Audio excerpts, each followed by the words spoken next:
Hi, welcome to the Whitley County YMCA indoor soccer practice. We know you're trapped at home and you probably are very bored. So we're going to demonstrate, if you have children at home, how you can have a practice with them. So if you don't have a soccer ball, this is one time I'd suggest you could use a different kind of ball. If you use a basketball, just be careful, it'll hurt a little bit more. We're going to start with passing. Noah and Levi and Molly, if you come over here. Do you want to demonstrate to them a correct way to handle a soccer ball? Yes. Go ahead. Where should the ball be in their feet? In between, yeah. Also, you want to make sure you're using the inside of your foot and or your laces. Try really, really hard not to use your big toe as much as you can. So we're going to start with passing first. So if you would each find a partner and get a little bit apart from them. When you're passing a soccer ball, you're going to use the inside of your foot or your laces. Noah and Levi, if you want to show how you correctly pass a soccer ball to someone who's standing still. Perfect. One of the things we're going to work on is how you receive the soccer ball as well. So when the ball's coming back to you, you use the inside of your foot to receive it. Go ahead. Perfect. All right, you guys want to practice for a second? You want to get with a partner? You want to practice with mom? You want to get a partner to practice passing back and forth? Here, I'll hold your ball. You. Okay, so if you're working with older children, and this is a little boring to them, Noah and Levi are going to show us how you handle passing lanes. So obviously in soccer you don't stand still very often, so you want to put the ball in front of them. So if you guys are going to run that way, you're going to practice just placing the ball in front of him as he runs to it, back and forth, all the way down and all the way back. Can you do that? Pass it back and forth. There you go, back and forth. You guys come back. That's awesome. Good. So we're going to transition to shooting. You can take as much time and pause this video as you want. We recognize you probably don't have a goal in your backyard, but what we want to teach you about shooting is that you really aren't shooting at a big giant goal. What you're shooting at is a spot in the goal. So if you can find something fun like a stuffed animal, a tree, something small, and practice actually trying to hit that space, hitting a bunch of stuffed animals over would be kind of fun. So we're going to have them use the blue mat just for fun, and I'm going to put another soccer ball there. And I want you guys to practice shooting at it, but when you go to shoot in soccer, you use your laces or the inside of your foot. If you're older and you're really good at shooting, then you want to use your laces. You want to make sure you step next to the ball. You plant your foot wherever your toe is pointed, that is where the ball is going to go. So if I point my toe this way, it's going to go that way, it's not going to hit the goal. The other thing is to make sure you follow through. All right, can you do that? Yeah. All right, ready?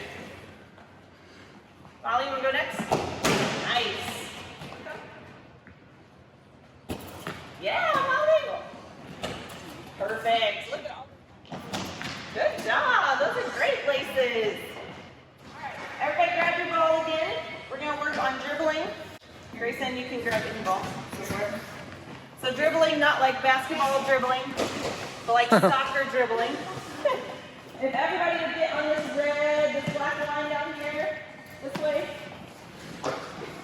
So in dribbling, just like when you're passing the ball, you want to use the inside of your feet. The goal is that you only take 1 to 2 steps in between touching the ball.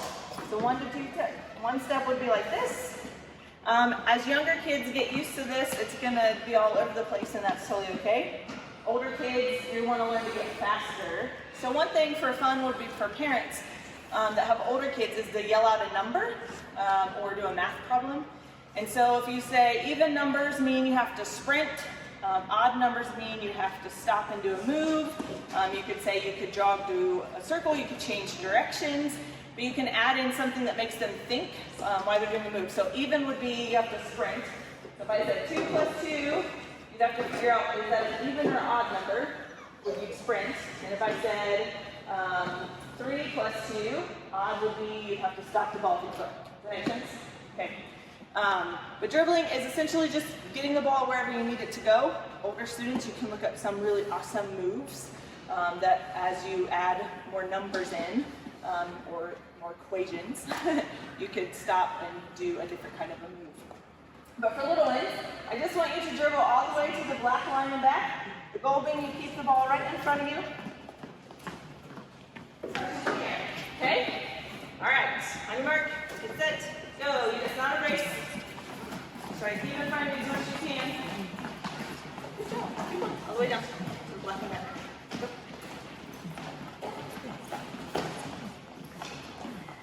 Now I want you to go as fast as you can. Yeah.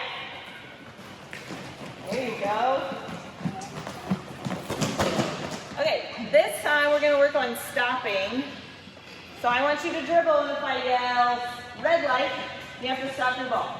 So to stop your ball, you need to put your foot on it. If I say green light, you have to go as fast as you can. Red light is stop, and yellow light means you have to go really slow, and you have to do this. Okay, with your ball. Okay, green, dribble, yellow, do that, red, completely stop. Green. Yellow. Back and forth, back and forth, back and forth. Red.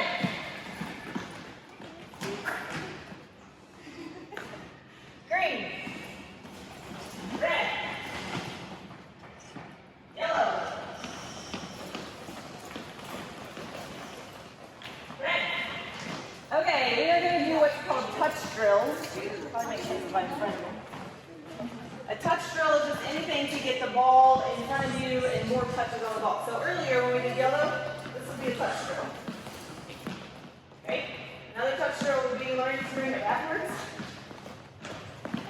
Okay? Or forwards. Or sideways. Okay? We're going to work on that. So the first thing I want you to do is I just want you to roll the ball forward. Yep. And you go faster as you get comfortable.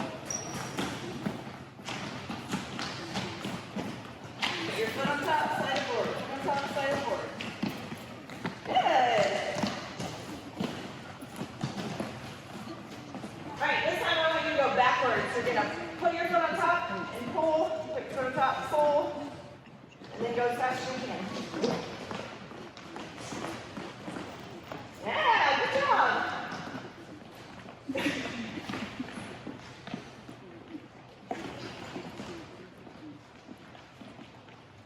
Okay, everybody stop. I want you to do the side-to-side drill, but try to stay in one spot. Try not to move forward. Just keep the ball right where you are. You're going to use right inside your toe. Right inside, right. I want everybody to look towards the camera. You're going to use your left foot. You're going to roll the ball forwards. Here, okay? You're going to roll, step, roll, step, roll, step. Make sense? Yeah, good job, Grayson.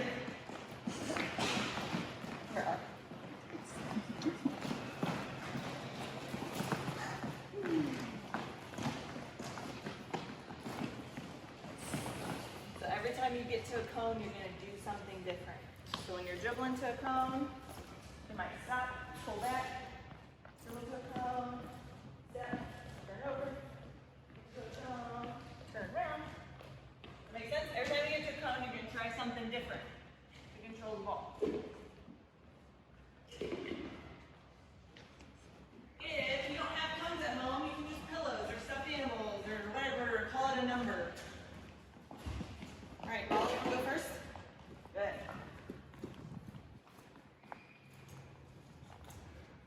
Okay, stop it.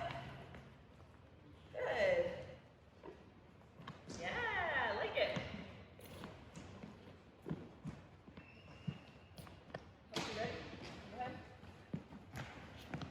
All right, so when you're working on defense, that's the other major important part of soccer. You have either the attack or contain position. So if I'm going to guard Noah, if he has the ball under control, I don't want to try to take it because he's going to just do a move around me. When you want to try to take the ball is when the ball's too far away from them, or you can tell they're struggling. So maintaining just means you want to push them towards the sides, just like you would in basketball. You get low and you try to push them a certain way, and wait for them to kick the ball out too far. I'm just going to wait for him to mess up enough that I can get my foot in there. Does that make sense? So containing is just going with the ball. The only time you want to attack is if they're really close to your goal, or they mess up enough for you to get your foot in there. So, Noah and Levi, you want to do a little one-on-one.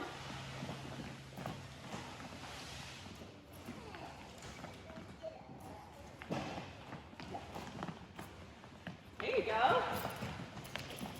Hey, Molly and Hope, you want to try?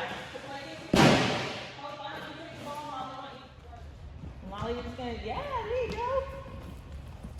Get your foot in there, Molly, if it gets too far away from her. Otherwise, you're just pushing her one direction. There, take it.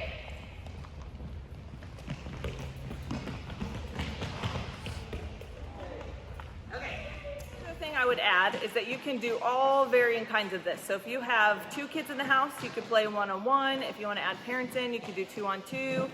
Playing soccer, obviously, and just practicing passing, dribbling, those kind of things.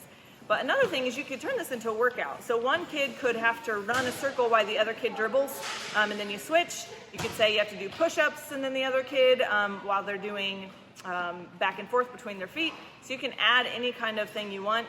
There are lots of free soccer demonstrations as well as instructions online. So you can Google just free kids soccer lessons and put in your kid's age. But the point is we want you to be active. We know you're missing indoor soccer. So stay tuned and we'll try to give you some kind of kids event every weekend. See ya.